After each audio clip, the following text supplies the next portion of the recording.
الا ان اللہ الغفور الرحیم، خبردار، حرف تنبیہ ہے یہ، خبردار، بے شک اللہ تعالیٰ ہی خوب بخشنے والا اور خوب رحم کرنے والا ہے۔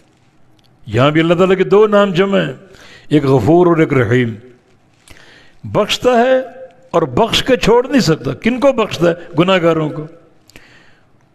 گناہ گاروں نے گناہ کیا، توبہ کی، اللہ نے معاف کر دی، اور معاف کر کے دھتکار نہیں دیتا کہ ہٹو یہاں سے۔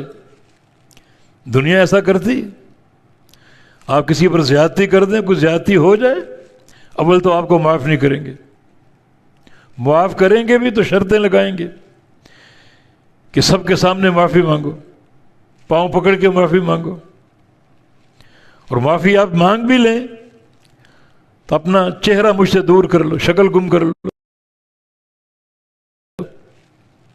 نفرت، وہ نفرتیں ختم نہیں ہوتی، عداوتیں ختم نہیں ہوتی۔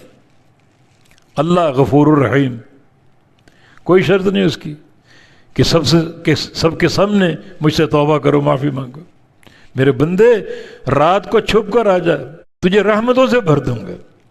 ایک مقام پر وَهُوَ الْغَفُورُ الْوَدُودُ، معاف کرتا ہے اور پھر محبت کرتا ہے، پیار کرتا ہے، دھتکار نہیں دیتا۔ تو جہاں اس کے طرح کے دو نام جمع ہو جائیں، وہاں کوئی تیسرا تفسیری فائدہ ضرور ہوگا۔ یہ دو نام جمع کرنے میں کیا حکمت؟